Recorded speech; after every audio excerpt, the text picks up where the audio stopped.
You need stars to win in the NFL. Some would argue Super Bowls are captured in the offseason, whether it be splash free agent signings, prized draft picks, or new coaching hires. It takes a lot to build a contender. But we've seen it go the other way too. What happens when it doesn't work?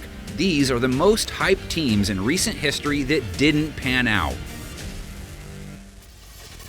Dream Team.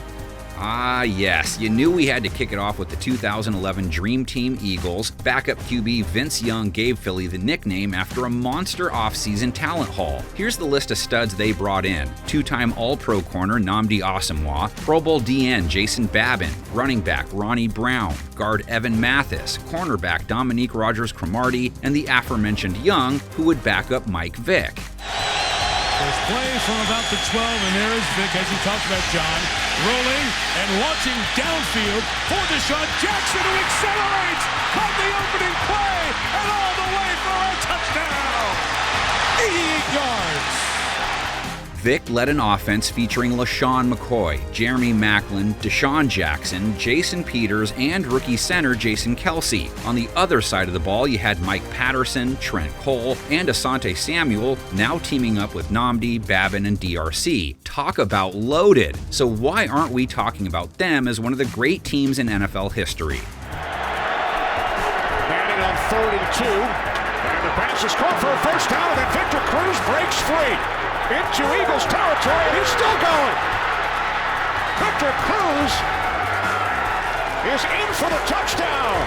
The 2011 campaign got off to a miserable start. Philly started 1-4 and then hit rock bottom at 4-8. The defense allowed 30 points per game in their 8 losses. Vick and the offense gave the ball away 38 times, second most in the NFL. Off the fake. Vick gets hit as he throws. It's intercepted. Nick Barnett! Touchdown! The Eagles were able to get back on track late and make a last-ditch playoff effort, but their 8-8 record wasn't enough to get in, and they'd miss out on the postseason for the first time since 2007. 11 years earlier, Philly's NFC East rival was assembling a dream team of their own heading into the new millennium. Deion Sanders, just one of many future Hall of Famers on this team. After nearly making the NFC Championship game in 1999, Washington went all in with a veteran push ahead of the 2000 season. Safety Mark Carrier, age 32. Corner Deion Sanders and QB Jeff George, both age 33, and 36-year-old Bills legends Bruce Smith and Andre Reed. If that wasn't enough, they topped it off with the 2nd and 3rd overall picks in the 2000 draft, linebacker LeVar Arrington and left tackle Chris Samuels. The preseason forecast projected Washington with the 2nd-best odds to win the Super Bowl in 2000, rightfully so, seeing as the new cast joined a team featuring Pro Bowl talent like Champ Bailey, Darrell Green, Stephen Davis, Brad Johnson, and Irving Fryer, among others. And a 6-2 start had the nation's capital buzzing. How could this not work out? 3rd down and 20 from the 10-yard line. Fired over the middle, picked off at the 31 by Samari Roll. Brad Johnson was benched after that Week 9 loss to the Titans, and Jeff George didn't fare much better. Washington went on to lose 6 their next 7 games. Their scoring offense dropped to 24th in the league, a massive decline from the 2nd-ranked unit the previous season. Head coach Norv Turner was fired after a Week 14 loss to the Giants, and the Skins were knocked out of the playoff race in a 24-3 loss to Pittsburgh in Week 16. And the handoff to Richard Hundley. Hundley will score a touchdown, showing his speed and drive, and gets into the end zone. A very impressive score. Now, let's jump ahead where the 2018 Vikings were dreaming of a Lombardi after making the conference title game the year before. Steps into it, pass is caught! Diggs! Sideline! Touchdown! Unbelievable! Vikings win it! Adding even more reason for optimism was the big-time free agent signing of Kirk Cousins. If Minnesota could make the NFC Championship game with Case Keenum, what could it do with Captain Kirk? Not to mention a returning Dalvin Cook, who missed most of the 2017 campaign with a torn ACL. The potent receiving trio of Diggs, Thielen, and Rudolph had the offense poised for big things. Mike Zimmer's #1 scoring defense from 2017 had its stars back, adding freshly signed D-tackle Sheldon Richardson. Super Super Bowl or bust for these Vikings. Play action to him. Goff floats Kupp downfield. What a throw! Cooper Kupp. Goodbye. Touchdown Rams. Minnesota's defense fell off in 2018, allowing 21 points per game, down from 15 the previous season. Meanwhile, Cook missed 5 games with a hamstring injury, and the Vikings had the 3rd fewest rushing yards in the league. The O-line was questionable at best, allowing 40 sacks and making things difficult for Cousins in his first year. But the Vikes battled through it, 6-4-1 after a Week 12 win over the Packers, yet the season ended with a whimper as they dropped 3 of their last 5. Oh, intercepted! Picked up by Fitzpatrick! Now a race, and Fitzpatrick will win it for the touchdown! Minnesota was eventually knocked out of playoff contention in Week 17 with a 24-10 home loss against Chicago. Anything short of a Super Bowl for the 2008 Cowboys would be seen as a disappointment, seeing as how Dallas brought back 13 Pro Bowlers from a 13-win team. T.O. and Tony Romo were phenomenal in 07, with Marion Barber and Jason Witten playing key roles as well. The talent-laden defense got even better after trading for cornerback Pac-Man Jones and signing veteran linebacker Zach Thomas. They joined DeMarcus Ware, Greg Ellis, Jay Ratliff, and Terrence Newman on a stellar unit coached by mastermind Wade Phillips. All the pieces were in place for a Super Bowl campaign in 2008. 4 rush again. Romo deep ball. T.O. in the clear. Got it. T.O. TD. Everything was going to plan, too, after a 3-0 start, but overtime against the Cardinals in Week 6 proved to be a costly stretch. Romo broke his pinky on that final drive, and a few plays later, the Cowboys were upset on a blocked punt. Is back deep, and the kick is blocked, and it's a touchdown. And the Cardinals have defeated the Dallas Cowboys early in overtime. Dallas lost 2 of their next 3 with backup Brad Johnson, but Romo rallied the club back to a 9-5 mark heading into the final 2 games of the season. Win and in, easier said than done. America's team was run over in their last game ever at Texas Stadium. McClain. Ron McClain! Here we got go a first again. down! Here we go again. Needs a block. And LeRon McClain's going to go in! 82 yards! Despite the loss, the Cowboys had one last chance in a winner-take-all matchup with Philly for the NFC East title in Week 17. Spoiler alert, it didn't go well. A blitz. Marion Barber loses the football. Jose Leo Hansen on the return. Only Romo can get close to him. It's another defensive touchdown. Dawkins stripped another. The Colts were ready to break out in 2001. Following back-to-back playoff trips in 1999 and 2000, Peyton Manning and company only got stronger with the addition of rookie wideout Reggie Wayne. With Marvin Harrison and Edgerrin James in their prime, this would be one of the best offenses in the league. Pitch back. They got an open guy. Pathan's wide open. No Bill near him. And the Colts burn the Bills. You burn Manning, he'll get you. The Colts scored 40-plus in each of their first 2 games, but then the wheels started to fall off. A pair of blowout losses to the eventual Super Bowl champ Patriots and a season-ending injury to their prized running back. And Edgerrin James is down. The Colts lost 7 of their next 9 games after James tore his ACL. Manning took a big step back, tossing 23 interceptions, second most in the league. Jim Mora's defense gave up the second most points in the NFL and saw its opponents score 25 or more in 12 different games. Indy's head coach was let go after the season, but not before one of the most outrageous post-game rants we've ever seen. Playoffs? Don't talk about playoffs. You kidding me? Playoffs? I just hope we can win a game. The Colts finished 6-10 but got back on track the rest of the decade, making the playoffs every season until 2011. How about a trio of hype teams from 2017? We'll begin in Oakland, where the Raiders were coming off a 12-4 season and added homegrown legend Marshawn Lynch to the roster. Derek Carr was now 100% after a broken leg cut his 2016 campaign short. Oakland also brought in tight end Jared Cook and Cordero Patterson to team up with Amari Cooper, Michael Crabtree, and an outstanding O-line. The Raiders went 9-2 in one-score games the previous season. Would they be as fortunate in 2017? Under pressure, avoids the sack, and he's going to try to run it in. Oh, does he lose the ball? Can you believe that?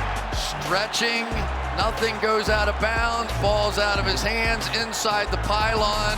Oh my goodness. Following a 2-0 start, Oakland lost 4 straight games, averaging a measly 13 points per game in that stretch. Their rushing offense dropped from 6th to 25th in the league, even with the addition of Beast Mode. They were the 7th-ranked scoring offense the previous season, 23rd in 2017. Turnovers were a major factor too, plus 16 in 2016, dropping all the way to minus 14 the following year. Defensive coordinator Ken Norton Jr. was fired after a Week 11 loss to New England.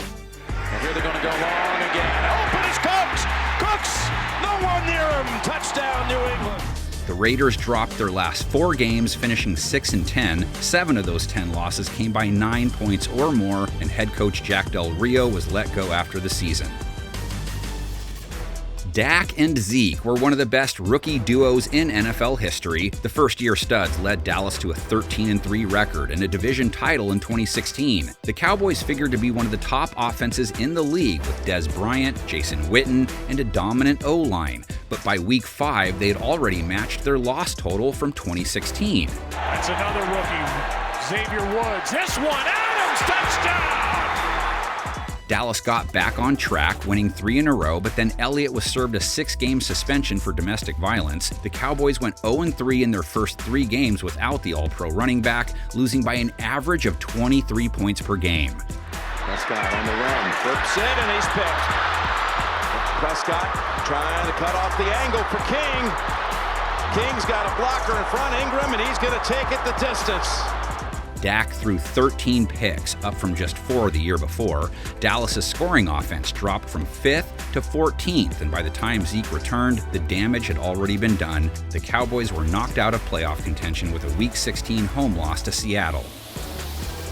But back to those Packers. A thrilling victory in the 2016 divisional round, then a blowout loss in the NFC Championship game. How would Green Bay bounce back in 2017? In a rare move for the franchise, they hit free agency hard. Key additions included tight end Martellus Bennett, guard Jari Evans, and a double dose of rookie running backs in Aaron Jones and Jamal Williams.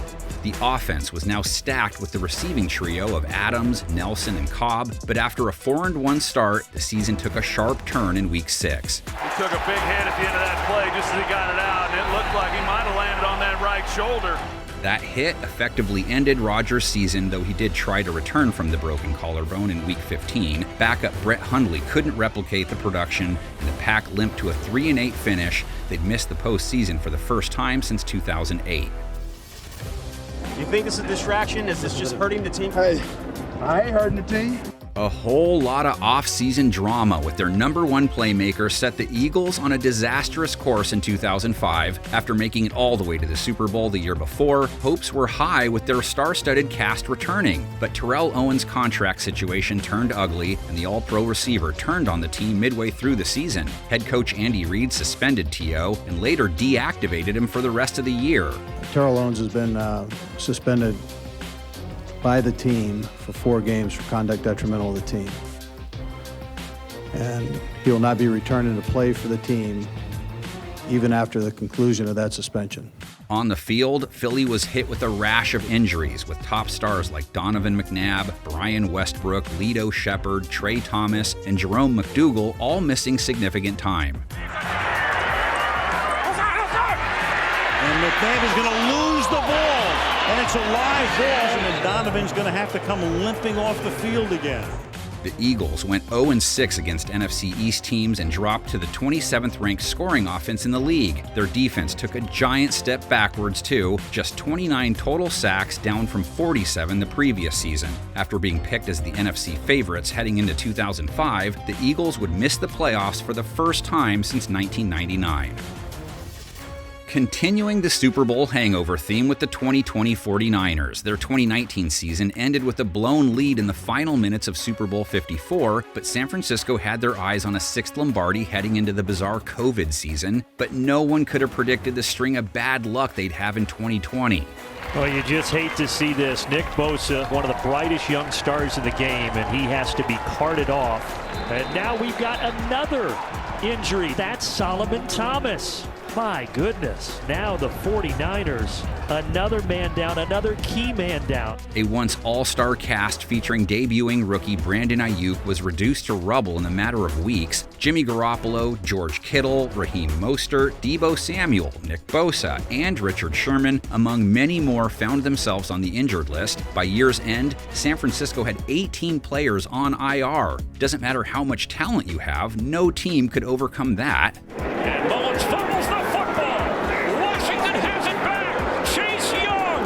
They're chasing him down the sideline. And Chase Young has a Washington touchdown. 3 different quarterbacks started multiple games. The Niners' last 3 home games were played in Arizona due to Santa Clara COVID restrictions, weird season, and horrible luck, but San Fran rebounded, making each of the next 3 NFC title games.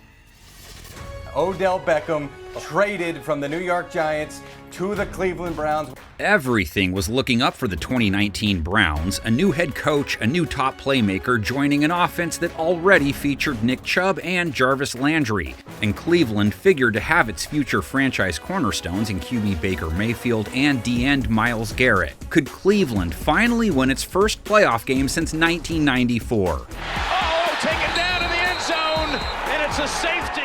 A 30-point loss, and their home opener was a microcosm of the Browns' 2019 season. Cleveland started 2-6, with Mayfield struggling mightily. Though Chubb, Landry, and Beckham were each great individually, Freddie Kitchens' offense never got in sync, finishing 22nd in scoring. The defense didn't fare much better, allowing the 3rd most rushing yards in the league.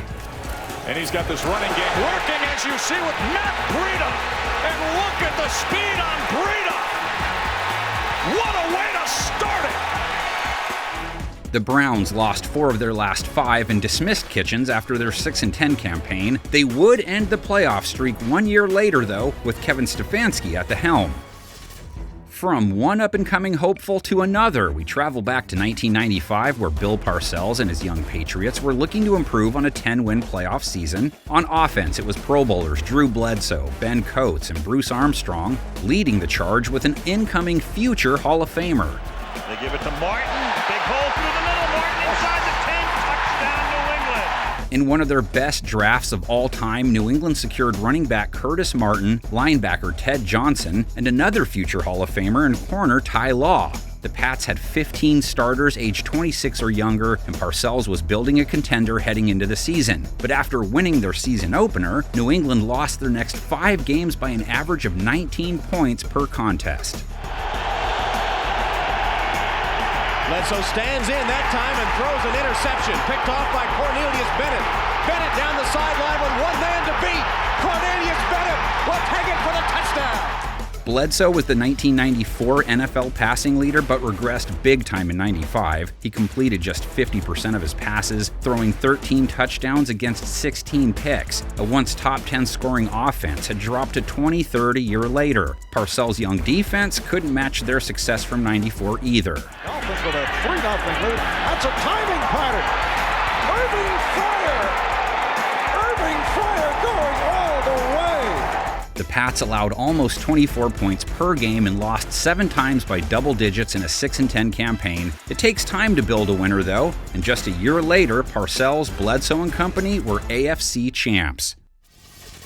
Coming off the best season in franchise history, the 2013 Houston Texans were up there among the NFL's elite. Returning 9 Pro Bowlers, Houston added legendary safety Ed Reed in free agency and future All-Pro wideout DeAndre Hopkins in the draft. They were talking Super Bowl in Houston. Shot. Hopkins. Touchdown. The Texans win. The Texans won each of their first 2 games on walk-off scores. Then the unthinkable happened, 14 straight losses. That's right, this once powerhouse would finish dead last in the league at 2-14. The 10-loss swing from the previous season, the largest in NFL history. Sean has it, throws, and it's intercepted by Richard Sherman. He's going down the sideline. He has followers, and not just on Twitter. Touchdown Seahawks. Houston averaged just 17 points per game as running back Arian Foster missed half the season with a back injury. Matt Schaub threw multiple interceptions in 5 of his 10 games played, and the Texans' defense fell apart too. Houston lost 5 games by 20 or more points in one of the most puzzling seasons you'll ever see.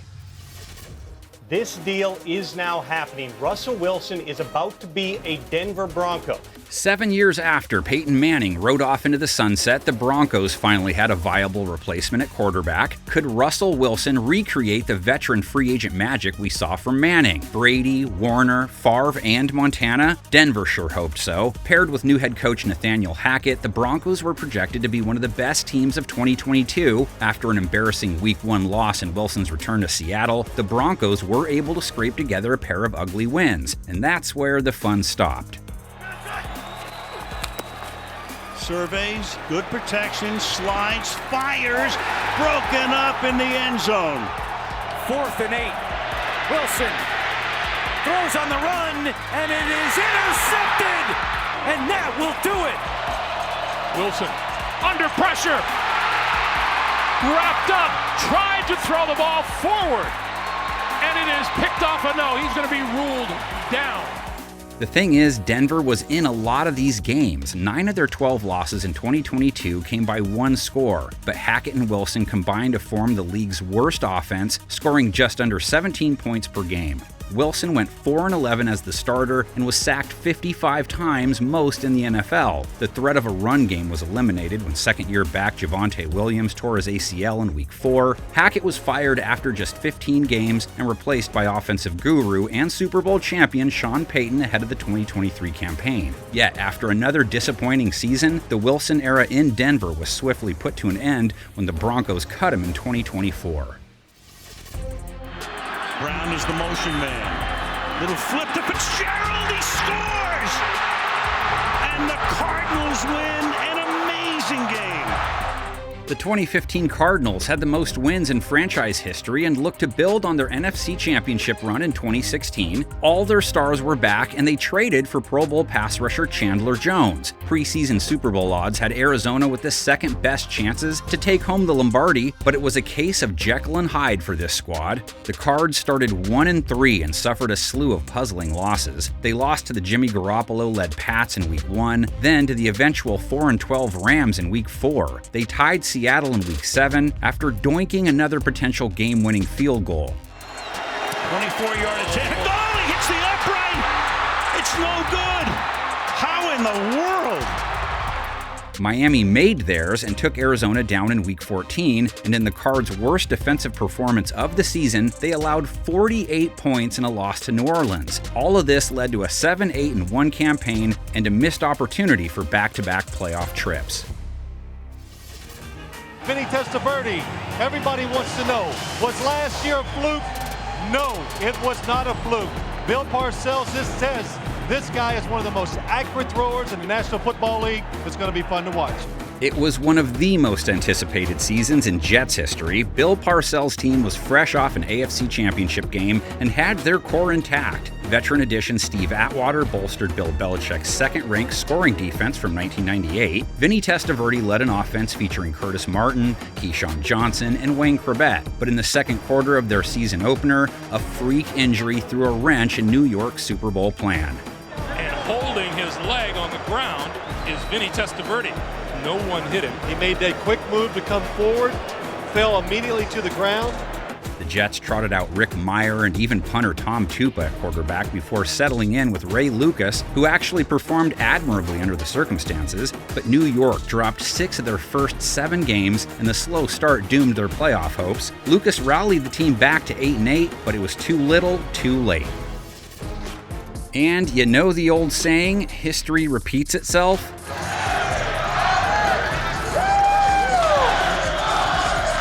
The Big Apple was buzzing with the Jets bringing in 4-time NFL MVP Aaron Rodgers in 2023. New York was picked for HBO's Hard Knocks, and we got to see firsthand how the veteran QB would help shape this young team. The Jets' incredible rookie class from 2022 had a year of seasoning, and running back Breece Hall was fully healthy after a knee injury cut his first year short. An elite defense finally had a quarterback to keep them off the field. So here we go. Week 1, Monday Night Football, all eyes on number 8. Protection breaks down and time runs out. Down goes Rodgers on the sack for Leonard Floyd. Aaron Rodgers right now doesn't look 100% right. Aaron Rodgers is sitting down in the field.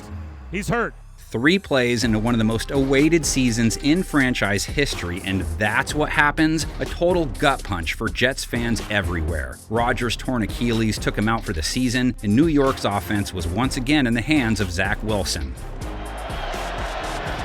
Zach Wilson throws in traffic. It's picked off by Robert Spillane. And the big mistake at the big moment happens again. The Jets committed 33 turnovers, third most in the NFL. Can't have that when your offense scores 15 points per game. Robert Saleh's defense did all it could to keep hope alive. New York managed to start 4-3, but then a 5-game skid all that ended their season. The Jets suffered 6 losses of 17 or more points, and the long bout of suffering continues into 2024.